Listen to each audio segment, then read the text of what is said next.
we held a session with MEC, the Brazilian Ministry of Education, where we discussed a number of options. And since then, our colleagues in MEC, including Adi here, liaised with CONFAP, colleagues from CONFAP and the British Council, and have come up with an internationalisation plan for bespoke for the UK. So I'm really delighted that they've agreed to come back and to tell us all about what the plans are for this project.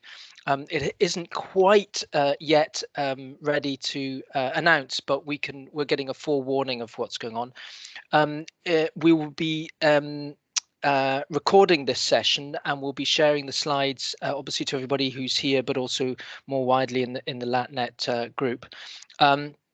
And after that, we'll be following up with certain actions to help facilitate the engagement of British universities with counterparts in Brazil on this new internationalization project.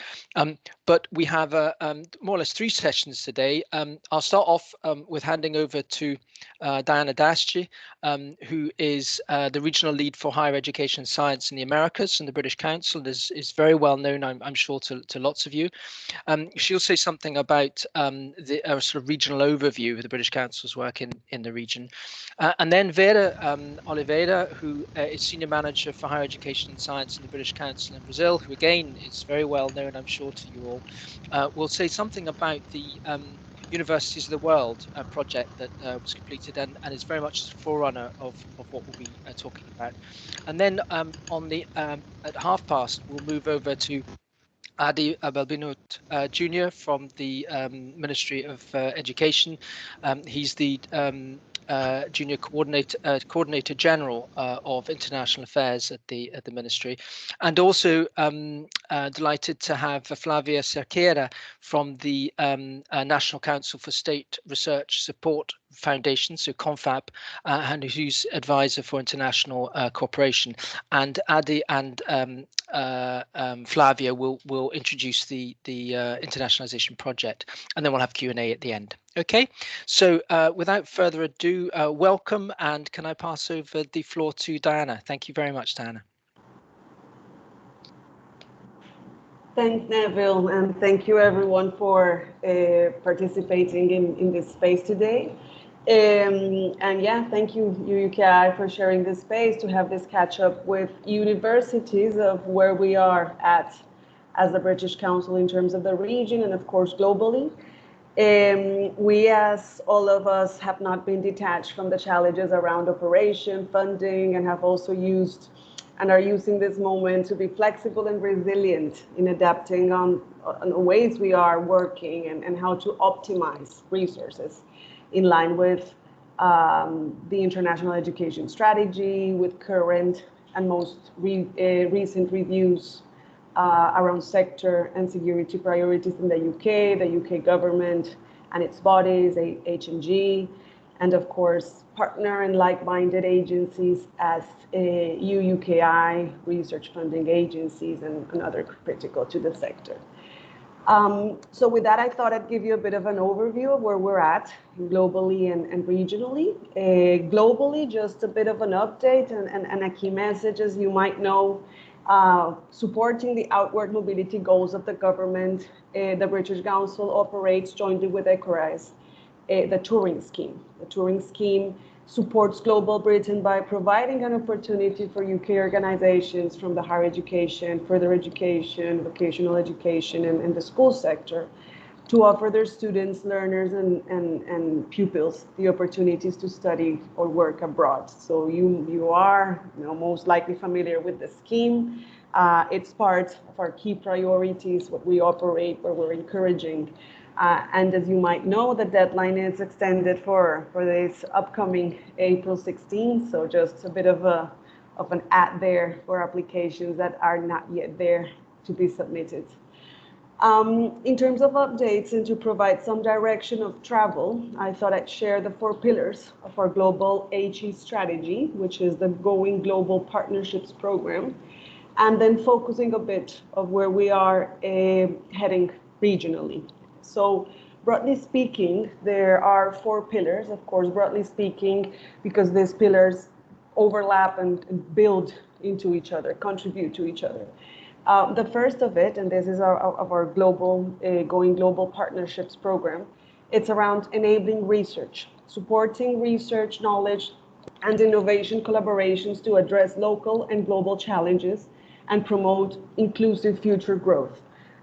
It's about supporting the kind of knowledge that it's applied to the local needs, to the local opportunities, and of course to the global challenges, all this with a cross-cutting element of inclusivity and diversity in the lens of operating the program and also defining the kind of themes and collaboration.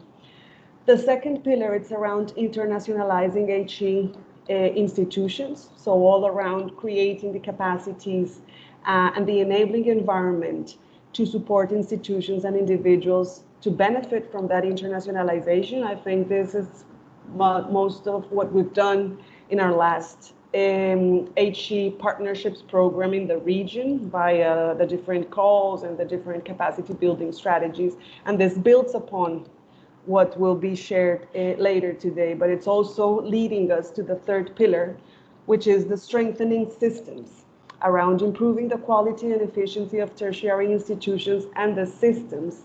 So the whole, the system, it's more prepared and has the necessary tools and regulation to optimize the opportunities in the sector and the impact around those collaborations. And the fourth pillar, it's around enhancing student outcomes. So addressing the qualities of that global graduate.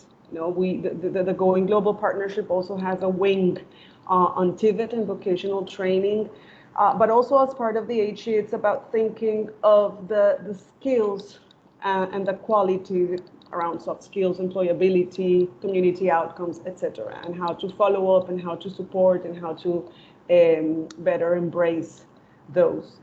All of these four pillars are supported by ways of exchanges, collaboration, research, and of course, an alumni program that we are setting up to follow up on the different individuals taking part in work and experience and studies, of course, in the UK. So regionally, narrowing it now on where we're at and where we're heading to in terms of the region, we have these two critical pillars. The first, it's around strengthening systems. So it's building on and stemming from the different programs around higher education institutions, partnerships, I just referred to those, and now focusing on strengthening those collaborations and embedding the support systems to optimize that mutuality. We will be heavily working to consolidate, ratify, and embed the MRQ, the Mutual Recognition of Qualification Agreements across the region. Since 2015, 2016, we have advanced on this agenda, and we currently have MRQs in place in Argentina, Chile, Colombia, and Mexico. The Peruvian MRQ is currently sitting on UK Parliament, so it has undergone the different negotiation and it's waiting for ratification before being brought back to Peru for implementation. And the one with Brazil, it's under national negotiations, also with the Ministry of Education and our partners sitting here in the room with us. The goal is to have them both finalized and ratified by the end of the year. That's part of our regional expectation. And with this, we socialize and disseminate the positive implications in terms of mobility and mutual collaboration. It's about removing the barriers and allowing spaces for the sector to grow in the form of partnership, of course, but also via potential T&E mechanisms that can be set in place, and of course the impact in wider mobility and academic exchanges and collaboration. The case of Brazil, Brazil will be presenting later today is part of these aims, just to provide a bit of an example, both from the partnerships and capacity building and from the system to system enabling perspectives. So we look forward to hearing more of this work with the Ministry of Education, the quality agencies and the national research funding bodies and of course the British Council.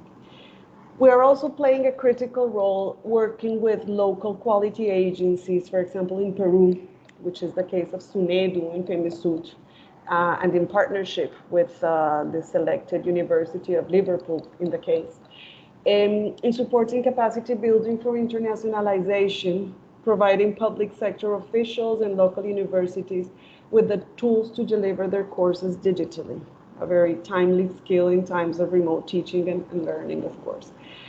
We're working with the national government as a contract for capacity building and service provision, opening also commercial opportunities for the sector. This is part of our strategic guidance and how is it that we're filtering and narrowing operation in the region.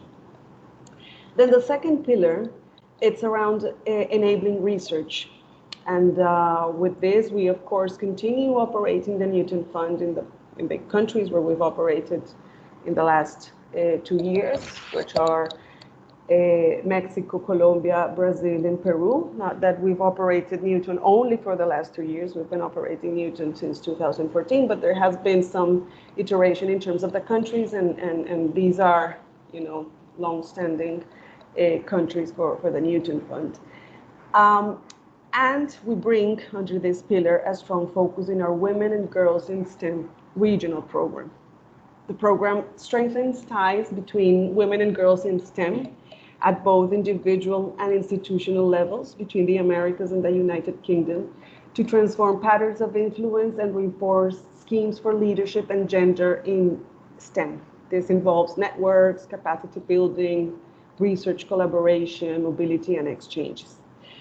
Some examples of current opportunities resulting from the program are British Council's scholarships for women in STEM, where we selected 8 UK partner universities to provide the opportunity for 48 women from the Americas to study their masters in STEM disciplines in the UK. Currently, we are selecting those women from over 1,000 applications from 8 countries. And I'm saying 1,000 applications being modest because we're still waiting for that final wrap up in terms of the numbers. It might be 2,000 just to see and share the appetite, including applicants from Venezuela, Cuba, Jamaica, Peru, Brazil, Argentina, Colombia, and Mexico, bringing a focus again on this inclusivity, how we are supporting single moms and groups from underrepresented backgrounds or least advantaged financially who would not otherwise been able to benefit from the opportunity of studying in a cutting-edge institution and benefiting from what UK has to offer in the science sector. The program as a whole will be a priority in Mexico, Brazil, and Peru. The master's scholarships, we're still negotiating it, and we want to land it and bring the foundations to continue with the scheme, and that would be still in the countries I've just mentioned, but it's still undergoing negotiations in terms of partners to continue supporting it. But the program as a whole will be a priority in Mexico, Brazil, and Peru. In all these countries, we are delivering a set of interventions, including mentoring in Peru in partnership with Advance HE and Concitec, their funding agency, capacity building for science entrepreneurship in Brazil, and the setting up of the Gender Summit Americas, which I think it's now shaping towards September 2021 in partnership with Porsche UK, with other, with some universities, with Advance HE.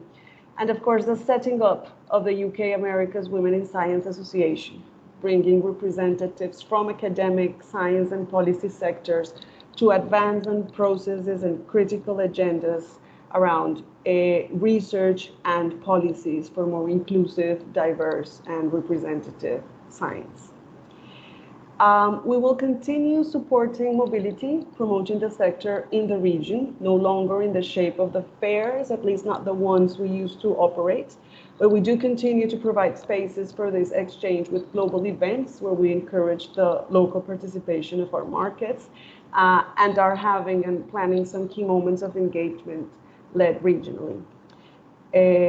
while, and this is a part of our current planning, we consolidate the structures, focusing to provide strategic intelligence to the sector around market opportunities and ways of operating in the different markets. So it's more towards the lens of intelligence and key insights for the sector as a whole. I'll leave it now to the Brazilian team to present their specific contributions to this strategy and the exciting opportunity for UKBR collaboration. Again, thank you all for the participation. Thank you, UUKi, for the invitation, Neville, Fernanda. And Vera, I'll hand it over to you now. Thank you. Thank you, Gianna. Good afternoon, everyone. It's really great to see you all. Before I kick off, we have the Brazil director with us, Andrew Newton. I'm not sure if Andrew would like to say a few words. Yeah, thank you, Vera. I hope you can hear me okay. Thank you, Neville. I actually, most importantly, wanted to start by thanking obviously all our partners here, particularly, of course, the Ministry of Education, Senor Agi, as well as CONFAP, Professor Orgi. I know he can't join right now, but will be along later as well, Senora Flavia, and of course, Universities UK International. Neville, thank you very much as well. Apologize, I actually missed my slot because we were just earlier in a meeting about the sad passing of His Royal Highness Prince Philip, the Duke of Edinburgh. So obviously the UK this week is in a period of national mourning. But more positively, I just wanted to really emphasize what Gianna has just touched upon, really three areas, and one is around connections. And the British Council in Brazil across the world is very much focused around building connections in higher education, both for the Brazilian sector, but also for the UK sector. And we want to be able to continue that over the next coming years, particularly, of course, through digital, while obviously we're in particular mode throughout the world with the pandemic and how we be able to connect with each other. And alongside that, of course, is working with you all to build insight. It's very important for the UK constituency, but also for our Brazilian partners to be able to collaborate and contribute, and through this open call as well, be able to develop even more insights together. Then on top of that, of course, is being able to then look at mutuality. So it's about finding those respective areas of interest that we can work together. As Gianna mentioned, we have a particular focus in our portfolio in Brazil around STEM. And because of that, obviously that links into a lot of the wider work of the UK here in the environment and in climate through great research. So we want to be able to continue that ongoing partnership, of course. And then also really I'd like to touch upon the idea around diversity. We have a focus around bringing more opportunity to a diverse range of partners, researchers, institutions, and also individuals. And we have programs which focus around science, particularly in women in science. I don't know if you know, there's only been 4 Nobel Peace Prize winners in science who are female. We want to increase that.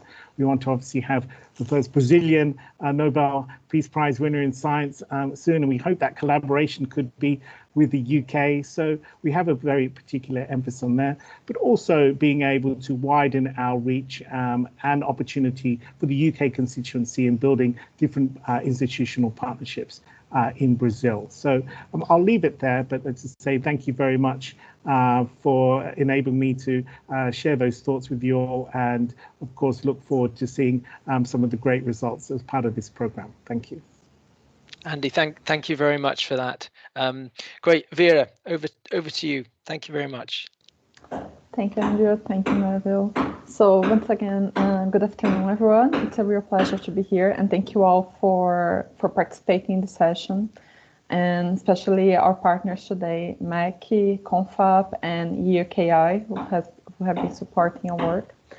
We'll share a presentation with you, and I hope you guys will be able to see. Sometimes technology causes a little bit of problem, so please let me know if you can see my slides. We can see it, Vera. Okay, perfect. Thank you, Jenna. So today I'm going to talk a little bit about what has been our work in Brazil, some of the results of our work in Brazil. As many of you here today know, British Council Brazil has been working with the Internationalization of Higher Education agenda for the past 4 years under the program University for the World. Many universities that are here participated in one way or another through calls or workshops. And we believe it's really important to give a feedback of what we've been doing and what has been achieved through this work.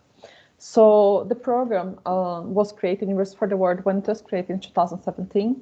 It was created looking at how to support internationalization of Brazilian higher education institutions. It was created in the context that we knew that Brazil was about to launch a new internationalization program that became CAPS-Print. And we wanted to make sure that the UK institutions, higher education institutions, would be able to have close connections with Brazilian institutions. The UK would be a country of choice for Brazil in its strategy of internationalization. So we designed this program, and over the last 4 years, we launched two calls that were specifically to design strategies of internationalization. And it was about through partnerships between UK and Brazilian institutions to have capacity building, define what would look like, what would be the future of Brazilian institutions in terms of where they should look at in terms of internationalization based on what they wanted. So to understand long-term where Brazilian universities were looking so that they would be able to design their internationalization strategy accordingly. We launched a call about language policies, more specific English collaboration. And this was looking at specifically research projects between UK and Brazilian higher education institutions, looking at both K-12 and higher education to understand a little bit the context of how language policies were done in Brazil. And last but not least, we launched in 2019 the call Capacity Building and Internationalization for Higher Education, where we looked at the next step in internationalization, which is about creating tools to evaluate internationalization of the institutions, understanding where the success and the lessons learned internal to the higher education institutions. All these calls, these 4 calls, they were done in partnership between Brazil and UK. And for them, the focus was always about trying to make something that would be sustainable in terms of creating strong partnerships between UK and Brazil, from designing the strategies, understanding where each institution could learn from each other, both the UK and the Brazilian institution, to understanding the challenges and the opportunities around language policies, specifically English and language policies in the higher education institutions, to understanding and creating tools and ways to monitor the evolution of internationalization agenda inside the Brazilian institutions. So the core objectives that we've had throughout was to advance mainly the internationalization of Brazilian institutions, so the knowledge exchange, the capacity building around it were key parts. Understand how we would be able to create something that would be longer term in terms of making sure that the UK higher education institutions would be engaged with Brazil, would be participating in these networks. So increasing this proximity between Brazil and UK, understanding how through curricula, research, mobility, we could build stronger links between both countries, and also share strategic knowledge. So understanding the key debates in Brazil, in the UK, exchange this knowledge and understand new ways that Brazil and UK could work together. So this has been, in summary, the objectives that we've had throughout these 4 years. And we conduct this monitoring and evaluation exercise. Many of the institutions here today, they participated in this. So thank you all for your contribution. It was really valuable. And talking about research and the importance of this, we will be putting the link of a feedback questionnaire here in the chat for the session. It's really important if you could fill it out during the session after or just afterwards, because we really need your feedback to be able to improve and understand how we can better assist you in connecting with Brazil. But going back to the theme of monitoring and evaluation for University for the World, we conducted this exercise at the end of 2020. So we had 17 universities participating, most of them from England, followed by Scotland and Wales. And in Brazil, most of the institutions participating were in the southeast of the country, which was also where most of the universities that participate in the program. So that reflected well.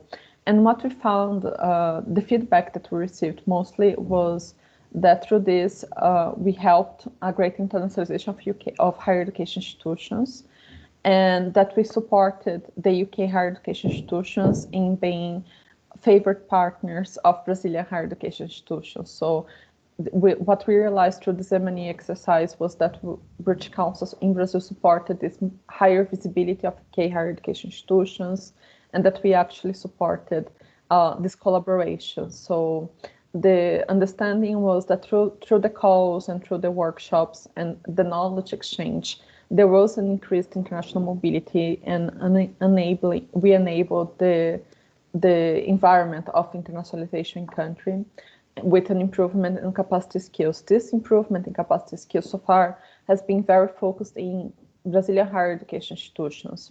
We've worked a lot with one-on-one in terms of partnerships, more recently working more with networks of Brazilian higher education institutions and one UK university oftentimes. But this has been a work that is more inside the institutions. So we supported this capacity building. We improved also non-researcher and innovation capacity, but also research collaboration. So we understand that through the internationalization exercise and the establishment of these links in terms of capacity building, this closer proximity between UK and Brazilian universities also led to a closer proximity in terms of understanding where they were looked at in terms of the research and connecting researchers, which is something that's extremely important. Another finding as well was about English language for internationalization. So through this work that we've been doing, the Brazilian universities also started, they were prioritizing it before, but this came out even stronger, the importance of not only having English language, but having it more structured as a language policy. So creating documents that would support this development of a sustainable language policy looking at internationalization. So this also has been a key find of this exercise. So overall, what we saw was this advancement of internationalization in Brazil, of the guidelines. And we have here, for instance, the feedback of FAUBI. That's an association that's been supporting, a Brazilian association, supporting international education. And we talked with FAUBI, and the feedback was a lot about the building of guidelines that will support a further development. So we've been working with FAUBI, for instance, to try and develop what would look like as a baseline for internationalization in Brazil. And this is an exercise that will help us understand what's the current scenario of the country, but also understand where are the opportunities for development and for partnerships going forward, and what would a framework in terms of internationalization look like, so that we can understand as well where UK universities fit into that picture and how we can further support this increased links between both countries. So overall, what we saw was that institutionally, there was an improvement of policies, structures, and individually, we saw the personal capacities and knowledge of researchers, of administrative staff at the universities being improved by this exercise, by these partnerships, and also that these mutual visits, exchanges, they help both to understand a little bit more in terms of leadership and understand other possibilities of cooperation. I'm talking a little bit fast because I'm aware that I'm a little bit over time, so I'll try to speed up, but please, any questions, I will be more than happy to support afterward, to reply to afterwards. I'm just trying to keep time. But so the key finds, some of the key things that the universities wanted when they engaged, both the UK and the Brazilian, when they applied to the calls, when they participated in the workshops or other opportunities that we had through the program, they were mostly looking at research collaborations, joint proposals for calls, to have better the international higher education environment, and to have these researchers and academic staff increasing the international outputs, increasing the partnerships. Those were the purpose. And what we found is that through the University for the World, we were able to reach those, especially for the Brazilian universities. What we saw is that Brazilian universities, they were greatly benefited by this program from their own feedback. They understand that they were much better positioned. And we understand from that we also need to improve the next calls and understand how we can better work to support more the objectives of the UK institutions. So what we understand is that most of the institutions, they found it successful. So for us, it is how we can, using the competence of British Council that has been established in this program, understand how we can further improve. So we understand that there is a conversation around having a longer timeline for implementation of the calls. So this was something that came up a lot, that the time for implementation sometimes was a little bit short. This is something that in the last call that we had, that was launched in 2019, we already changed. We increased the implementation timeline. Of course, the pandemic had an impact as well in delaying the project, but now we've been talking with the Minister of Education and CONFAP for this next call, and there is a longer time for implementation because we understand the need for this to be not only well designed, but to have the time to implement and measure accordingly. Another lesson learned is about the English language skills. This came up oftentimes as one of the challenges that institutions have.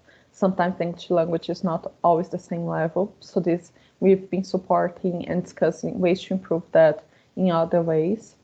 And we also understand the importance of having more workshops like this one.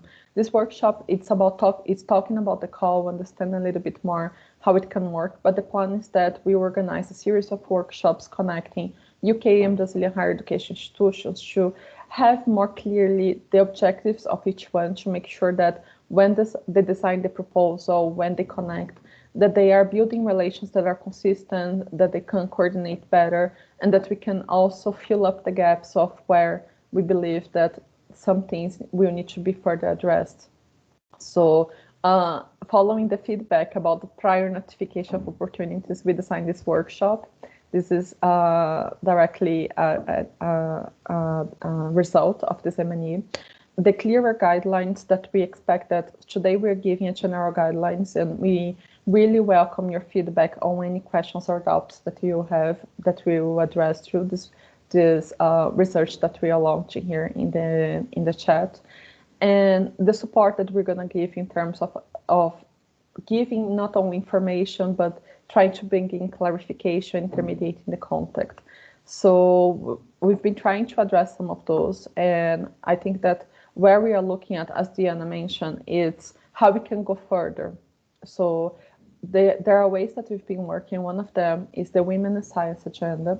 We see this agenda not only in terms of the collaboration in Brazil, of changing the systems and allowing for, especially looking at Brazil. Of course, it's a regional program, but looking at Brazil specifically, we see this not only as supporting the development of competencies of women in science and new generations of women scientists, but also how UK and Brazilian universities can collaborate towards having more diversity, having frameworks for diversity. We know that many UK higher education institutions have been engaged for many years with Athena's One and other schemes to promote diversity, especially the gender diversity in the ranks. So this is an experience that's extremely valuable, and we want to see it shared with the Brazilians and to have this as two-way collaboration. We've been discussing ways to talk about qualifications, and we've had amazing conversations so far with the Minister of Education in Brazil, and this is something that we are prioritizing for this year as a way for future collaboration between Brazilian and UK higher education institutions and transnational education. And we will continue working to make sure that we are supporting English language policies. So we've been talking about having a framework for English language policies and understanding what would be the needs attached to it in terms of capacity building and further work between schools and universities. So some of the next steps, and I'm really sorry, I think I'm over my time, but just quickly, the first step that we're taking as a result of all the work that we've been doing under University for the World, and as the relationship that we build with Ministry of Education, CONFAP, we're launching a call. Today is kind of a spoiler about it, and Adi and Flavia will be talking about it, but we'll be launching a call about internationalization language policies that will support partnerships between UK and Brazilian higher education institutions. The plan is that we organize workshops between Brazilian and UK universities once we have the call launched. So throughout these workshops, you can ask for any questions, or you can have a chance to meet other Brazilian universities that not necessarily you've been in contact before, because one of the ideas is to expand the number and the region of Brazilian higher education institutions engaged with the internationalization agenda. We have this baseline study with Wylie about understanding the state of internationalization of Brazilian institutions and thinking about frameworks that can support further work in this area. And the agenda for recognition of qualifications between Brazil and UK, where we talk about how we can develop a framework and an agreement that can support an ease of movement between Brazilian and UK students going and coming from country. So there will be lots of work coming forward. We really are keen to bring UK higher education institutions to these conversations, understand how we can better support in this agenda. We thank you for your presence here today. I hope this session will be really useful for you for any questions. And I think that's it from my end. Thank you so much. And over to you, Adi and Flavia. Vera, thank you very much indeed for that. Perhaps you could make yourself available at the Q&A period as well if there are any questions that come up. And I'm not sure whether you could load up the presentation you had on the chat. I know that we'll be distributing the slides later on, but if there's a possibility, then people can maybe pick up on them over the next session. But thank you very much for that informative oversight of the Universities of the World initiative. And in a sense, this is the next stage of that process. And so delighted to hand over to Flavia Cerqueira and Adi Manguilito Jr. The floor is yours. Thank you very much. Thank you, Neville. Thank you, Vera. And good morning for you all. Good morning for the people who are in Brazil, and good afternoon for the one who are at the UK. And it's a pleasure to be here announcing the call in the partnership with British Council and CONFAP. And it's one of our first action that we decided to implement when we took on the coordination of international affairs here at the Ministry of Education. So it's a pleasure to be here and to present this call. So I'm going to start, and then I will give the floor to Flavia to go on with the presentation, okay? Everybody can see the presentation. It's already shared with you. Yes, you can see it well. Thank you, Adi. Oh, good. Well, the objective here is to present the call for proposal, and it started. We started discussing this call last year, and unfortunately we didn't launch it yet because some bureaucracy inside of the ministry, within the Ministry of Education. But we can try to launch this call in this April, of course, and just this is the moment to present some goals, and not only the general goals, but the specific ones and some outcomes that we are interested on. So the main goal, the two main goals that we can present for this call is to support the structuration of the structure of international advisory services at the higher education institutions and the public and private research institutes and research centers here in Brazil. As you know, Brazil is working on making the improvement of internationalization process of not only with your higher education institutions, but research centers too. And this call can reach we can propose to reach this goal, to make it better. The other goals is related to develop and consolidate, and to develop for that institutions that are not mature yet, and to consolidate the internationalization strategies at the higher education institutions and public and private Brazilian research institutes. Focus on capacity building for managers and the people who wants to work on internationalization with international inside of our higher education institutions, and we want to implement language policies too. It's important for our higher education internationalization process. And of course, we have some specific goals for this call, and not only for this, but we want to start with this call, and of course, the partnership we can increase and we can do much better in other perspectives.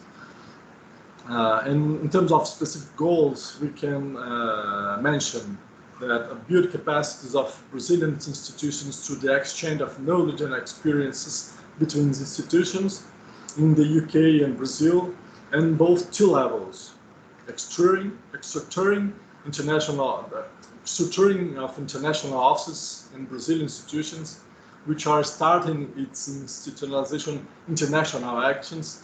As I mentioned, we have so diverse conditions of our higher education institutions, one that are very mature in terms of internationalization process and researcher centers, and the other ones that are not so mature yet and starting this process, and we want to reach these institutions too.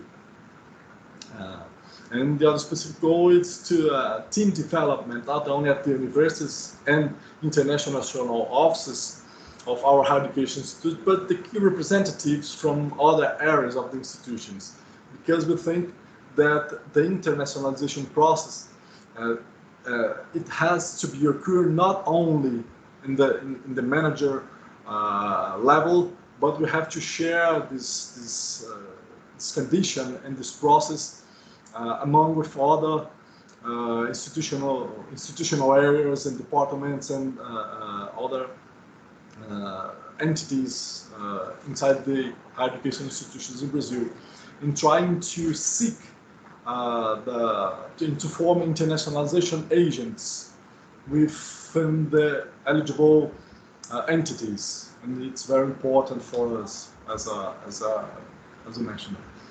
And the other specific goals is related to support the Brazilian institutions with the creation of their internationalization plans. We were working, as I mentioned in previous calls with Flavia and Vera and the other colleagues. We want with the share not make the same things as CAPES is doing with printing, but we can complement some actions to make it better and to give the opportunity for the other institutions to be part of this process.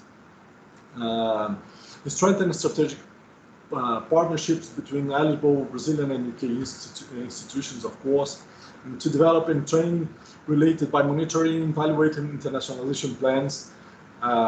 Vera has mentioned before that we have some, they are developing some project with FAUBAI, try to monitoring and evaluating the level of internationalization process here in Brazil, so it's very important for us to know that. Improve and modify the language policies regarding to ELL, I'm sorry, and ELT in Brazil, and address the main gaps regarding the research in ILL and ILT in Brazil, as well as international higher education institutions, seeking to support and improve both policies and practices in this area. So it's very important for us. So it's some of the goals that we want to reach. And now I want to present some expected outcomes of this call, and not only in terms of short-term implementation, but of course in the medium and long-term increase of the relationship between Brazil and UK. And in terms of short-term implementation, we want to reach to train strategies within eligible Brazilian entities, to improve and to increase and to start the negotiation with international Brazilian and UK institutions, going to bilateral agreements or initial process for establishment partnerships with British institutions, internationalization strategies and plans and force for Brazilian institutions, work on internationalization strategies and team development, and at the curriculum development too as well, and internationalization strategies. I'm at the language policies. So at the Brazilian part, we understand that the partnership with UK institutions can help us a lot to develop these strategies and to develop this process that we are very needed here in Brazil. And in terms of medium to long-term increase of the partnerships, it's really the opportunity for eligible Brazilian entities to consolidate their internationalization plans through academic process and partnerships with the British institutions, for sure. And of course, work on long-term collaboration between British and Brazilian institutions to support the transformation of practical language teaching policies in all regions, and of course, in internationalization process as a whole. And we want to reach all of these goals. And of course, we are trying to measure that, as Vera has mentioned before. And now I'll give the floor to Flavia to go on with the presentation that we've started. Hi, everyone. Thank you, Adi. Hi, everyone. Thank you for the opportunity to present this call for the British community. We hope to receive very good proposals soon. Then it's expected the proposals to have Brazilians and British universities together. And they can be bilateral proposals. It means one proposal with one Brazilian university and one UK university, and each institution will manage their own resource. We're gonna accept trilateral proposals. It means two Brazilian institutions and one UK institution, or vice versa, or one Brazilian institution and two UK institutions. As in the bilateral scheme, the budget will be managed by each institution who request. And multilateral scheme, it means that two or more Brazilian institutions with one or more UK institutions. Then UK institutions can work with several Brazilian institutions, and as happened in the two types of schemes, each institution will coordinate its own budget. Adi, can you? Thank you. When you talk about the financial support, the institution can request support to consumables, equipment and supplies, domestic and international flights, international travel insurance, consultancy service, daily support according to the FAPs and DIFs, and operating costs if oriented by the FAPs. It's important to highlight that the DIFs MEC will support the federal universities in Brazil, and the FAPs from the states who are participating in this call for proposal will support state universities, private universities, federal and state research institute. The total amount that can be requested to this call for proposal is from 50,000 to 200,000 reais, Brazilian reais, by project.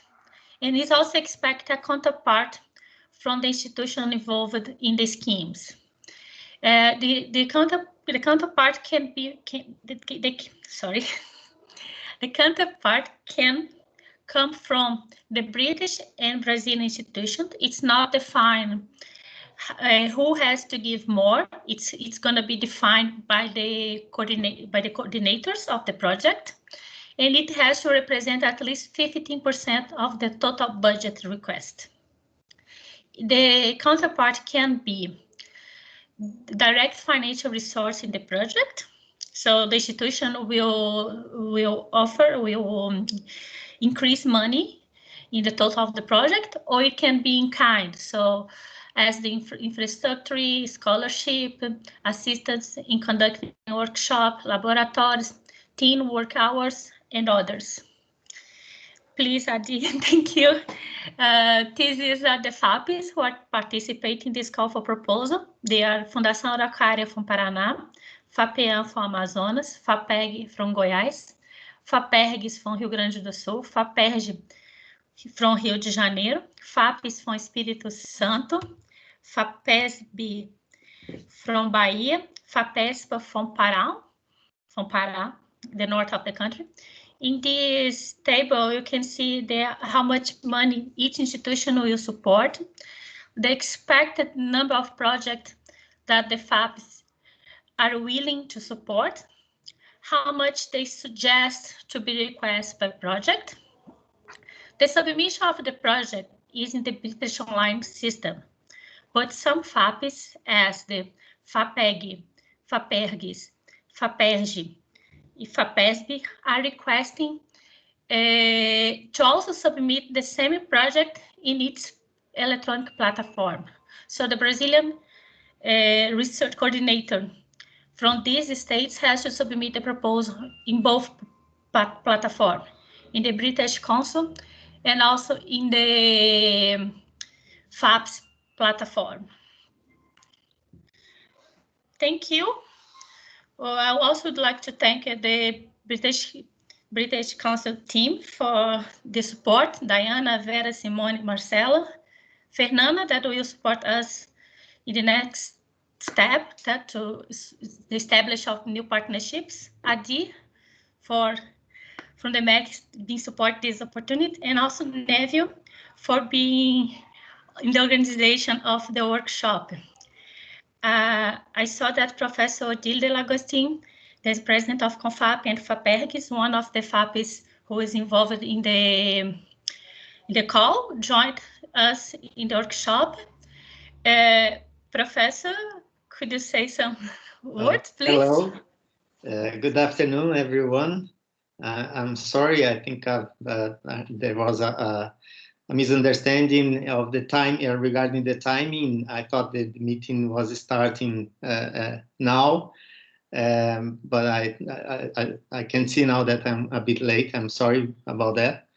I just would like to say that it's a great pleasure for us to be able to cooperate in this important initiative with the British Council.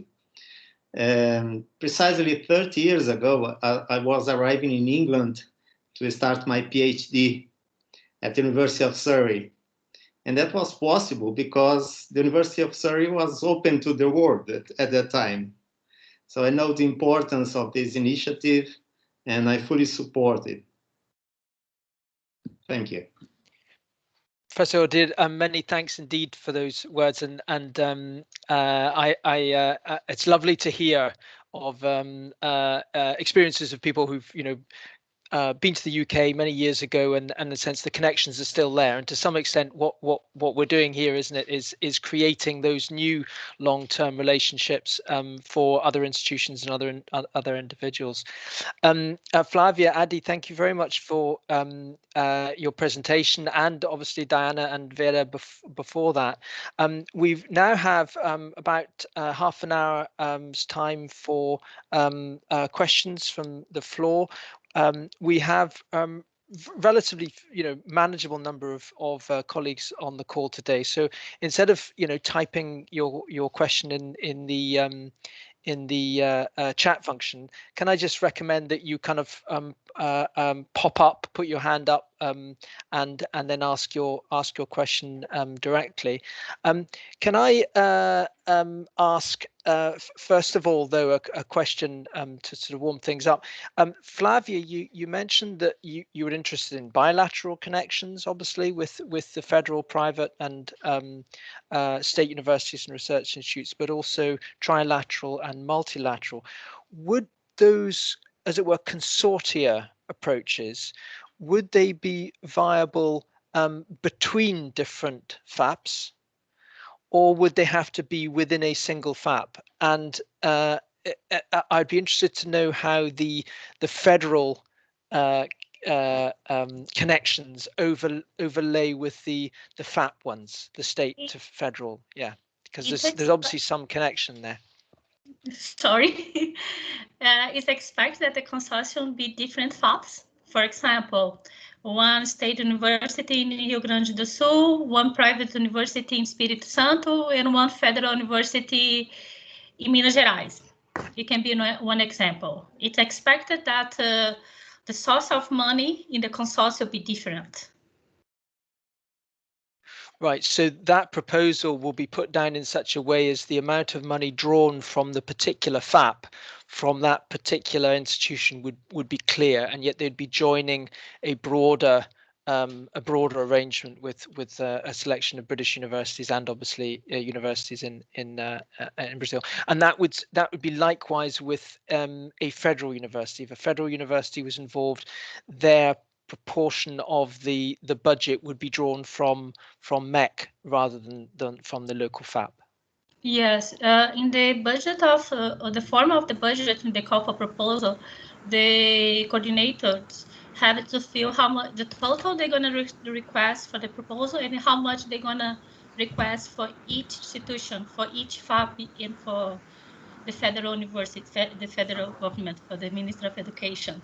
Yeah. And also they have to feel, especially for the FAPs, who is going to be responsible to manage the money, for example, for PERGs, for FAPs in this consortium that I created right now. Mm-hmm. And what's the sort of duration of the project? Vera was saying that one of the learnings from the Universities of the World program was the problem of having to sort of concertina results and outcomes into a relatively short period of time. What sort of time scale are we talking about in this project? Has that been agreed yet?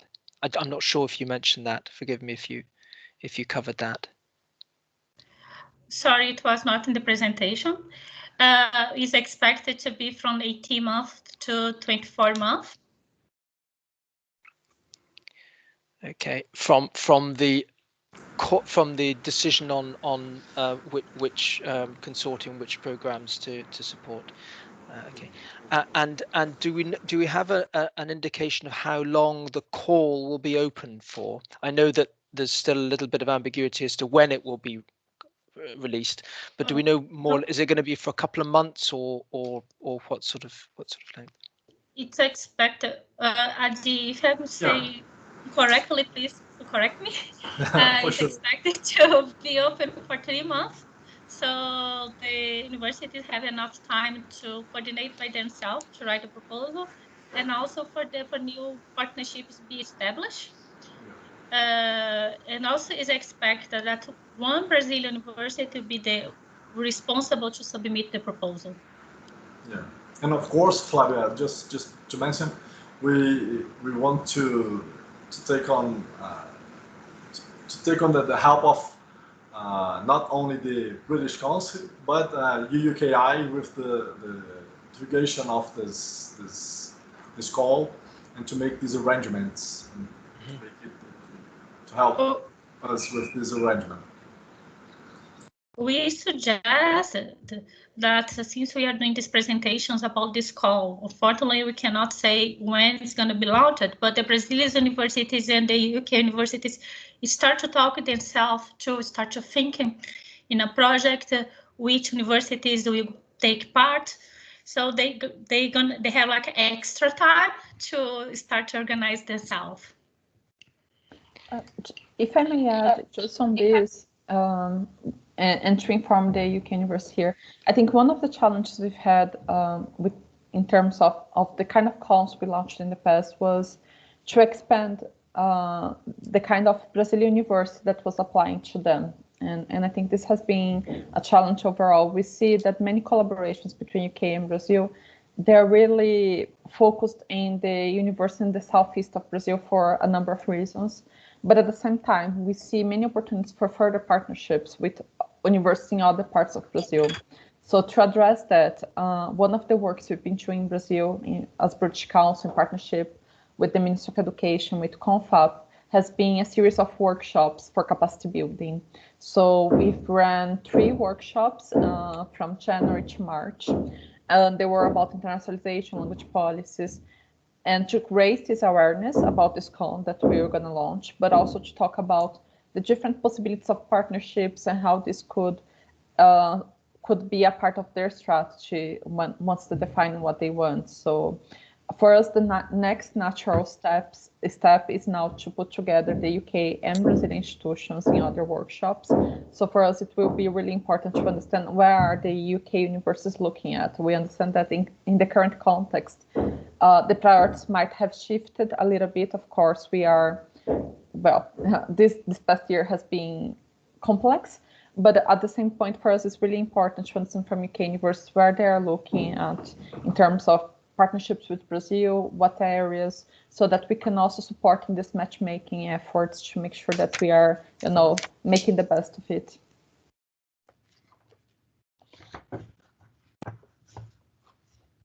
You're on mute, Neville. Schoolboy error. Thanks. I looking at the proposal that you presented, Adi and Flavio. I mean, one of the things that struck me was when you, as it were, tried to move from the international office, Adi, to a broader range of agencies within the institution, that you were also wanting, in a sense, to engage with internationalization. I'd be interested to know kind of what you had in mind as to what sort of additional parts of the institution you were trying to engage in this process beyond the international office. Is that things like employability services, so you're interested in bringing an international employability angle to it, or would it be more the faculties that you're trying to engage with particular departments or faculties and to inspire them? Any insights into how you were thinking about the landscape within the institutions would be really, really helpful, I think. And then we have a question from Richard, I think.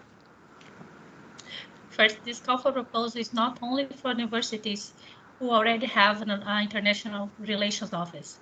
It's also for universities who are start to create their own office, but doesn't have all the organization, all the bureaucracy. So it's going to give you support them to become bigger in the universities. We are thinking that sometimes in the international relations is not made only for the person who is in charge for this office. It's also made by the faculties. So we were also thinking to train, to give more capacity for these people, for the professors, who are supporting indirectly the internationalization of the universities.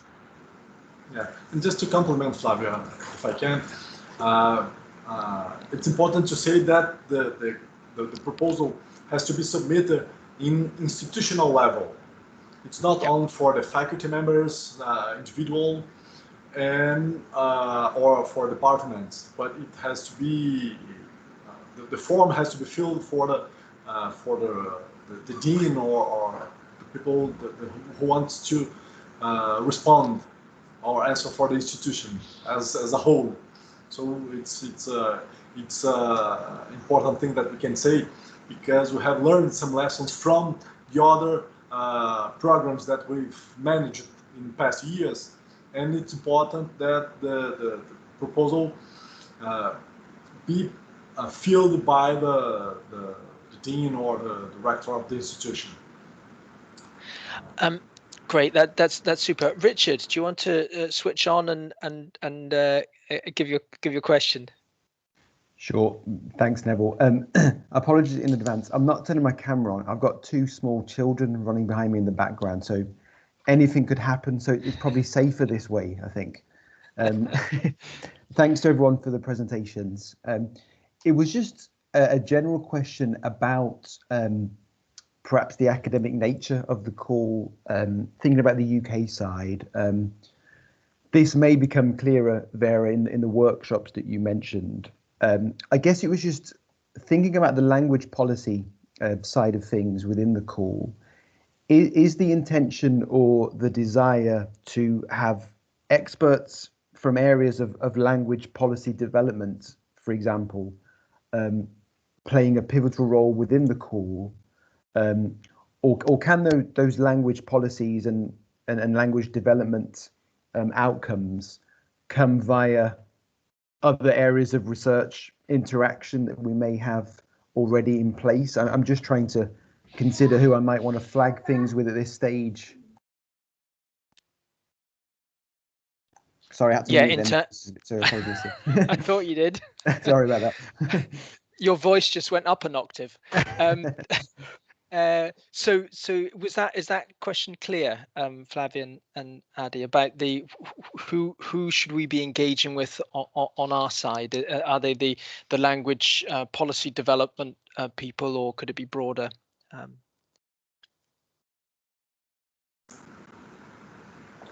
Yeah, you wanna answer, Flavian, or well, I can start.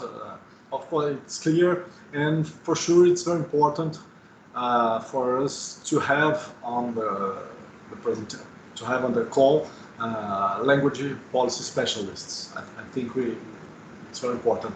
But of course, it's important to say that it depends on the arrangements that higher education institutions in Brazil and UK wants to research or wants to develop the project together. So not only for a language policy, of course, but it's important to develop these skills here in Brazil among with UK institutions. But we need to open the call not only for language policies, but for the other necessities that other needs that Brazilian higher education students have. I don't know, Flavia, if you want to comment, or maybe Vera. I agree with you. I think this kind of way or path, it has to be decided between the UK university and the Brazilian one. It's a research project, so we are willing to have specialists, but also to have no specialists involved in the project, but they are important and they are going to contribute. It's also welcome. If I may add, I think that for us, Richard, it has been really important throughout too, because sometimes we feel there's a gap between who is thinking about internationalization at the university and who is thinking about language policies. And this has become an issue, I think, in terms of the development of internationalization in Brazil, because oftentimes we have universities that have an amazing internationalization strategy, but they're not considering the barrier of English specifically as a language that's being more used by the international academic community. And the other way around, sometimes we have fantastic research, but in language policies that's not necessarily talking about internationalization. So this was thought as a way of having both. And when we designed the workshops with the Brazilian institutions, was also about trying and making them understand that both things should go together as much as possible in terms of a strategy. So we'd really like to leave it open for universities to, of course, align how they can best achieve the objectives. But I see that this is an opportunity to really advance a little bit in this conversation. Can I go on?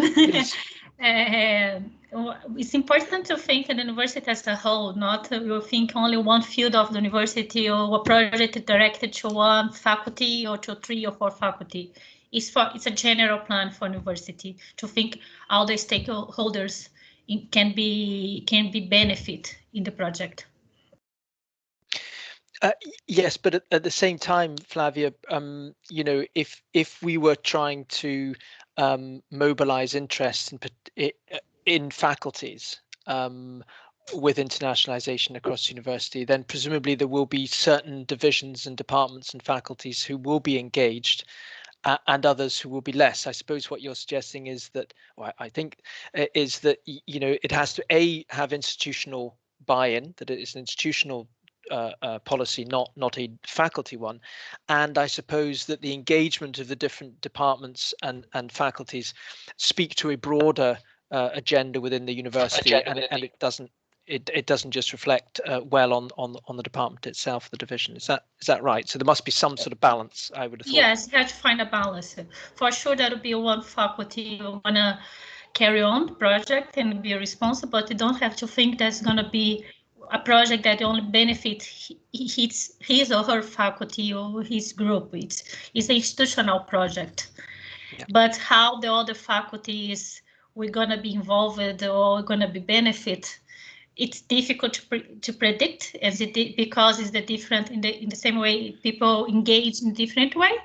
But it's better to think have an institutional overthinking, thinking in an institutional way. Sorry. Yeah, great. I see there's a hand up. I'm not sure if that's a legacy hand from Richard, in which case he'll take it down. No, Martin Silvio. Hi. Lovely. There. Yeah, over definitely to you. Not legacy hand. Yeah, thanks very much. Thanks very much. Yeah, my name's Martin and I'm from Nottingham Trent University, the other university in Nottingham. Okay, so it's been so nice to listen to you. Thanks very much for your presentations. I'm completely new to your part of the world. Like so many UK universities, the focus in our university for a long time has been Asia. And so I'm a lot more knowledgeable about systems and processes out there than I am in your part of the world. So it's been really interesting. And my question is around, but I should say, we're really, really keen to look in your direction. It would be, from my point of view, I should say I work on the EAP side of things. You know, I look after our in-sessional academic English provision, primarily for international students across the whole university. So that's the angle I come at. But my question for you is,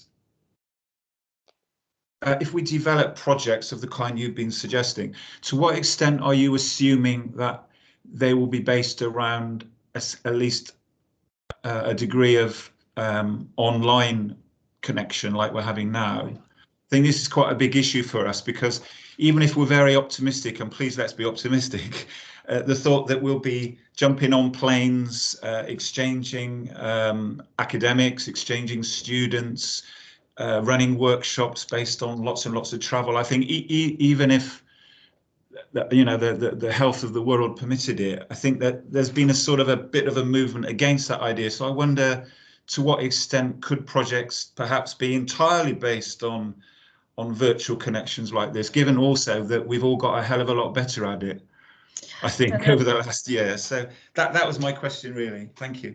It's very interesting, your question. First, when we start to elaborate this call for proposal was in the middle of the pandemic, and we are like in a very positive thinking, because we are supporting airline tickets, daily support, because we think that soon we're going to be able to return this part of the life, things that we like. But we are aware that it can take more time than you think.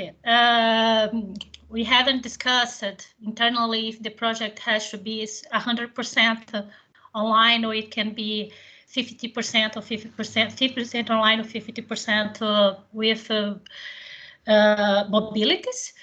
I think I don't have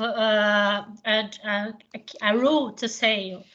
I think the important rule, I think, is to talk with a partner and decide how it's going to best to work with, to think that everything is going to be online. It's going to take a long time to get better, to get inside a planning, or you try to think like in my positive way, to think in 50% or not. But all the budget, if you first think that, okay, we are very optimistic, we can do a lot of travels from these 2 years we have, so let's request a lot of money to travels. But if you see that you cannot do that, it's necessary to change the project, the Brazilian coordinated can request to the FAPs, I think also for the MEC, AD can support that, to change the budget. For example, to decrease the amount of money for travels and asking for more supplies. So I think the coordination, how it's going to be, unfortunately, I don't have a clue to give it to you. You have to define your partner the best way to follow the project. But it can, in the middle of the way, it can be changed. Okay, thank you.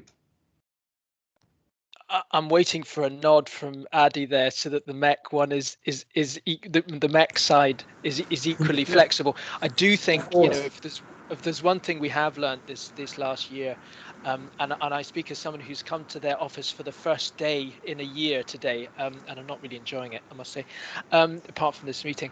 But the importance to be flexible in the budgeting would be just great, particularly over a 2-year period.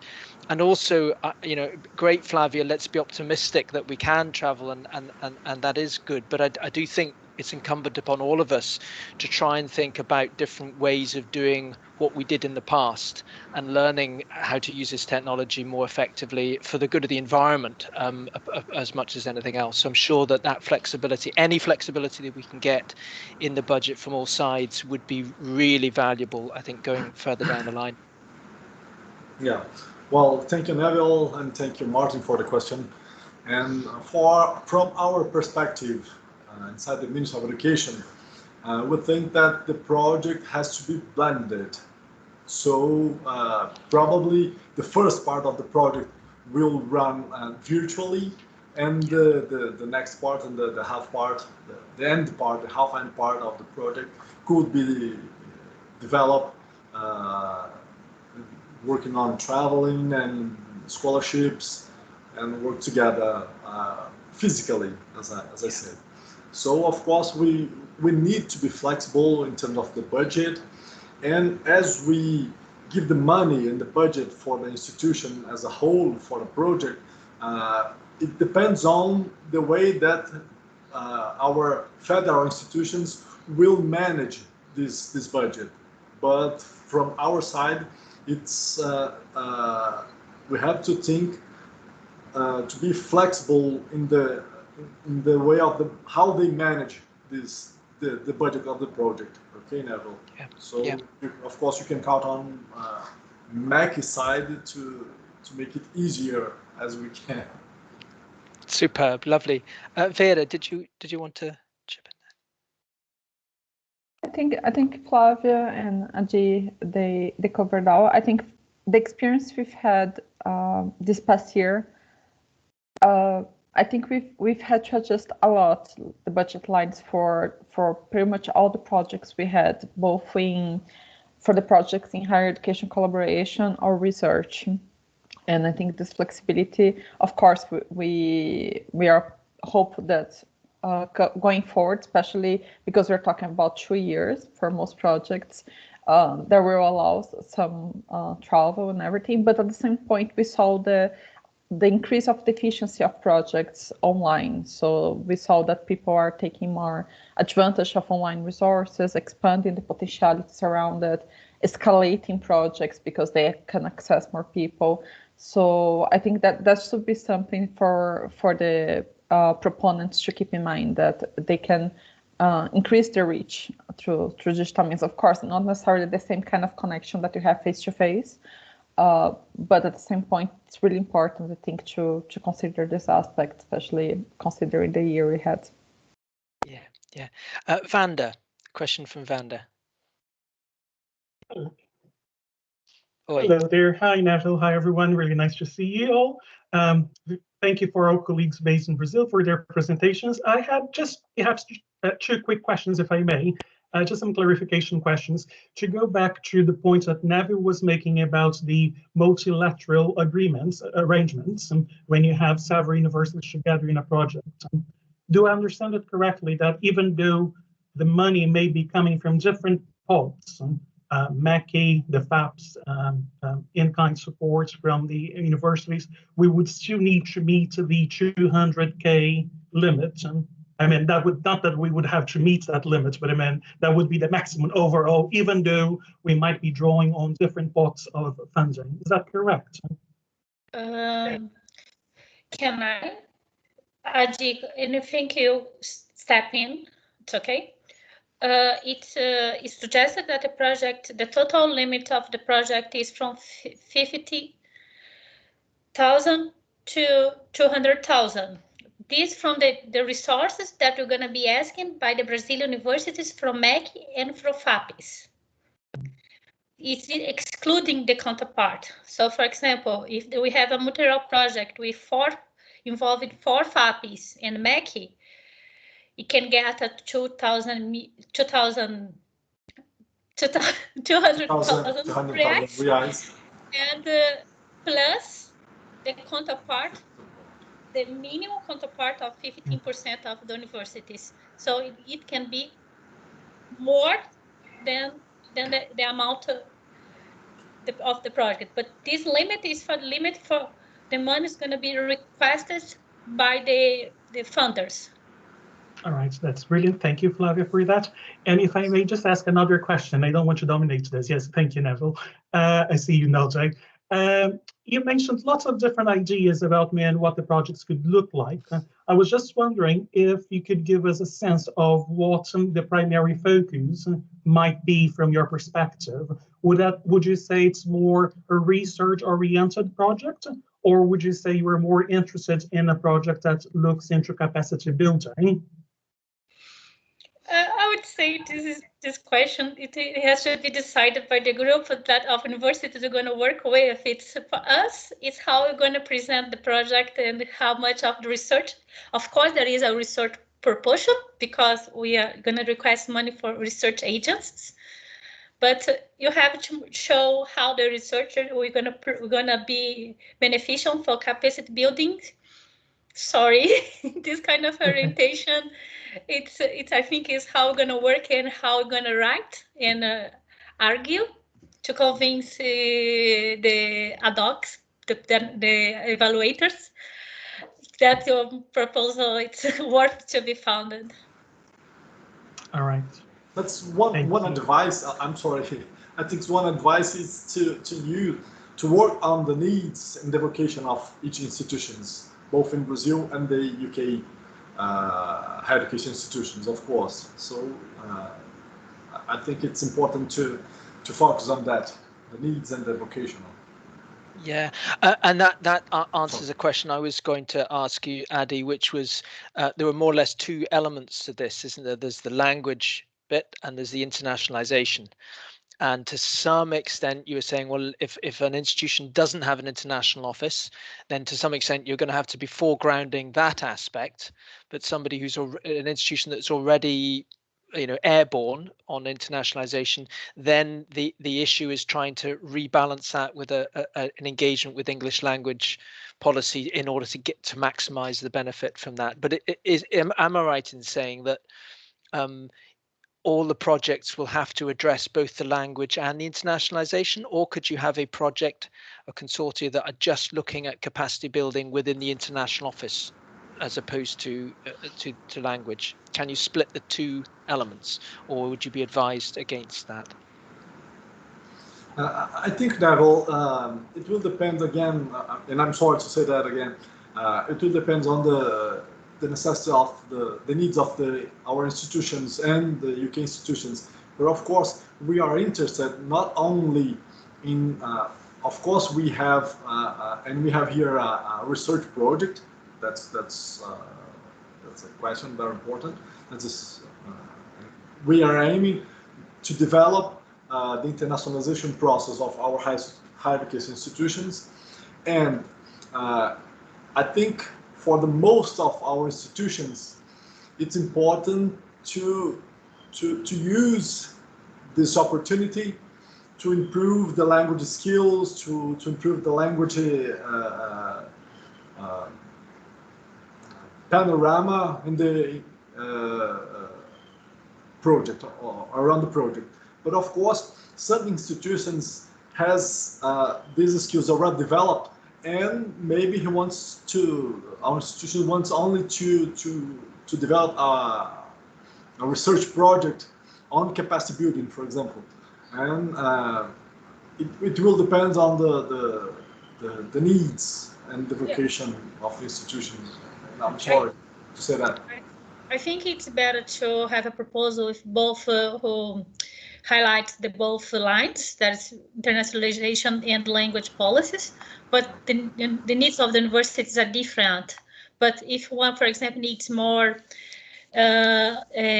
language policy, they have to show in the project why they are giving more support for this line, and why they deserve to receive the financial support, even they are working only one line. Great. That's super. Well, thank you very much for that clarification. I'm very conscious of the time, and so I think we'll have to draw things to a conclusion. But can I thank you very much for presenting this proposal? I mean, not just today, but also obviously for all the huge amount of work that must have gone in to get this far, working MEC, CONFAP and the British Council over the last 6 to 8 months. It's very, very exciting opportunity, and it's come really at a wonderful time for British universities, because our global challenges have just got greater in many respects for the research side of things, and it's wonderful to have opportunities such as this to get our teeth into going forward. So we've, if I could just recap, you know, we've recorded this this meeting. We'll be sending around the slides to the network as soon as possible.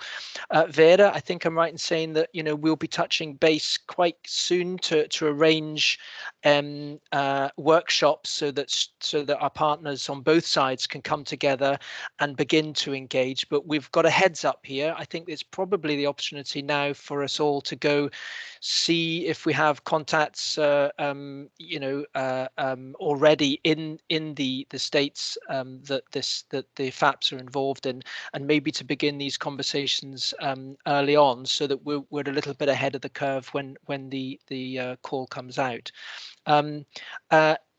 Fernanda, who's the boss of these things, is there anything that I've missed before closing? No. Great. Well, thank you. You are the boss. Oh, I'm the boss. Okay, fantastic. It's just like being at home.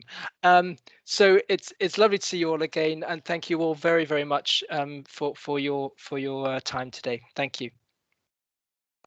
Thank you, Neville. Thank you, everyone. It was a real pleasure. Thank you, everyone. And yes, we will be talking shortly. Hope to see you soon. Thank you. Yes. Thank you very much. Até logo. Propaganda, professora Adi. Bom dia. Até logo. Thank you. Até logo. Bye-bye. Bye. Bye-bye.